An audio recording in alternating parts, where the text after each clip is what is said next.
আসসালামু আলাইকুম প্রিয় শিক্ষার্থী বন্ধুরা, দেখো এবার আমরা 13 নম্বর অঙ্কটা নিয়ে হাজির হয়েছি। এটা হচ্ছে 8.2 এর লাস্ট অঙ্ক। তার মানে এই অঙ্কের মাধ্যমে আজকে আমরা এই অনুশীলনটাকে শেষ করে ফেলবো, ঠিক আছে? ইনশাআল্লাহ তোমরা শুরু থেকে এই যে একটা প্লে লিস্টের মধ্যে আমাদের পুরো একটা অনুশীলনী দেওয়া আছে, এই অনুশীলনটা যদি তোমরা দেখো তাহলে আল্লাহর রহমতে তোমরা পুরো অনুশীলনটার উপর একদম হিরো হয়ে যাবে, ঠিক আছে? তবে হ্যাঁ, তোমাদেরকে প্র্যাকটিস করতে হবে ভাইয়া, ঠিক আছে? তাহলে এখন দেখো আমরা মানগুলো বসানো শুরু করলাম।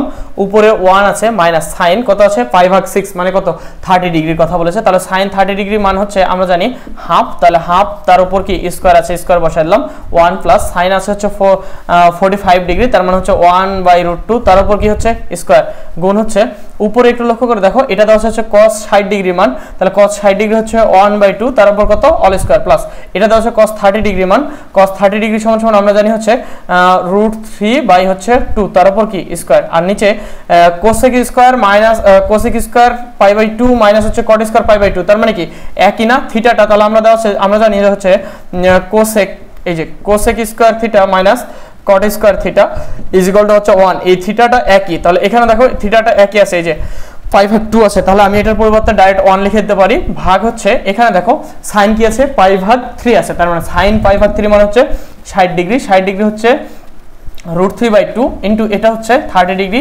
1/√3, ঠিক আছে? লিখে ফেললাম।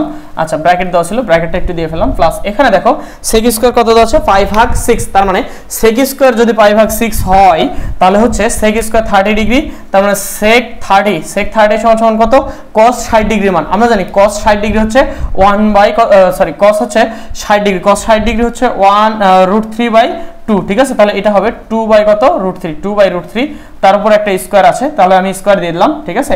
মাইনাস এটাকে আমি একটু সেকেন্ড ব্র্যাকেটের মধ্যে লিখতেছি কারণ এই যে মাইনাসটা আছে তাই।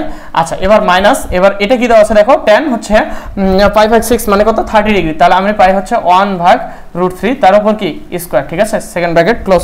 এখন ঘটনাটা হচ্ছে ভাইয়া পুরো মানটা একটু লক্ষ্য করে দেখো, এখানে আছে 1 মাইনাস এটা হলো 1/4, নিচে হচ্ছে 1 প্লাস হচ্ছে উপরে 1 নিচে √2 এর উপর স্কয়ার করলে হচ্ছে 2 গুণ এখানে যেহেতু 1 আছে আমরা জানি প্রত্যেকটা সংখ্যার নিচে একটা করে 1 থাকে, তাহলে সেই 1টাকে লেখার প্রয়োজন আছে নাই, এজন্য আমি এটা আউট করে দিলাম। তাহলে হচ্ছে 1/2 এর উপর স্কয়ার করলে হচ্ছে 4, আচ্ছা প্লাস এটাকে একটা ব্র্যাকেট দিলাম কারণ আমি এই কাজটা আগে করব পরে এটা, কারণ এটা ভগ্নাংশের কাজ আগে হবে তারপর গুণের কাজ। এখন প্লাস হচ্ছে 3 ভাগ হলো 2 এর উপর স্কয়ার করলে কত হয় 4, আচ্ছা ভাগ এটার ক্ষেত্রে একটু লক্ষ্য করে দেখো এটা আর এটা কেটে গেলে থাকে হচ্ছে 1/2 প্লাস এটার ক্ষেত্রে 2 এর উপর স্কয়ার করলে হচ্ছে 4, ঠিক আছে? আচ্ছা 2 এর উপর স্কয়ার করলে হচ্ছে 4 ভাগ হচ্ছে √3 এর উপর স্কয়ার করলে 3, আচ্ছা মাইনাস এখানে দেওয়া আছে দেখো একটু লক্ষ্য করে উপরে হচ্ছে 1 আর নিচে হলো শুধু 3, ঠিক আছে? জাস্ট এতটুকুই।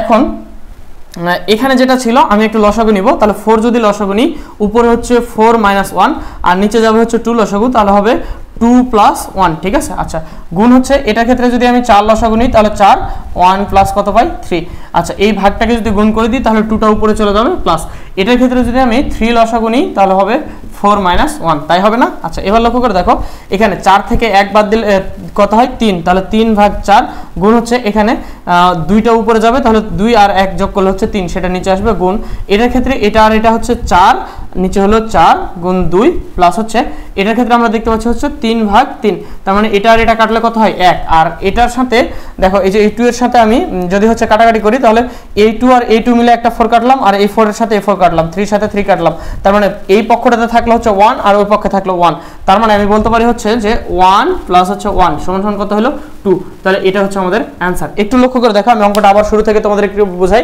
জাস্ট আমি মানগুলো বসাইছি, ঠিক আছে? মানগুলো বসানোর পর সিম্পলি সরল করে আসছি, এখানে এই যে 2 এর উপর স্কয়ার করানো 4 আর √2 এর উপর স্কয়ার করানো 2, এখানে হচ্ছে 1টা আমার নিচে প্রত্যেকটা সংখ্যা থাকে এজন্য লেখার প্রয়োজন নাই। কথা হলো ভাইয়া এই জায়গাটাতে তোমরা ভুল করবা যে এটা ভগ্নাংশ, অবশ্যই আগে এটার কাজ হবে তারপর গুণের কাজ হবে, ঠিক আছে? আগে যোগের কাজ হবে তারপর গুণের কাজ, কারণ এটা একটা পদ বলা ছিল, এটা একটা রাশি আলাদাভাবে, এই রাশিটার সাথে গুণ ছিল হচ্ছে এই রাশিটা, যদিও পুরোটা একটা রাশি তবে ওই রাশির একটা অংশ হচ্ছে এটা, ঠিক আছে? তবে অবশ্যই তোমরা একটু লক্ষ্য করে দেখবা যে এই ব্র্যাকেটগুলো যদি তোমরা ঠিকমতো না করো তাহলে তোমরা ভুল করবা। তো আশা করা যায় এই অঙ্কটার মধ্যে দিয়ে আমি 8.2 এর সকল অঙ্কগুলো তোমাদেরকে বোঝাইতে পারছি, একদম শুরু থেকে শেষ পর্যন্ত প্রত্যেকটা ম্যাথের ভিডিও দেওয়া আছে আমাদের একটাই প্লেলিস্টে, ইনশাআল্লাহ তোমরা করে ফেলবে এবং তোমার বন্ধুদের কাছে আমার চ্যানেলটা শেয়ার করবা, তাহলে তারাও ম্যাথগুলো খুব সহজেই শেখার সুযোগ পেয়ে যাবে। আজকের মতো আল্লাহ হাফেজ, ইনশাআল্লাহ নতুন কোনো একটা অনুশীলনী আবার তোমাদের সাথে দেখা হবে। আল্লাহ হাফেজ।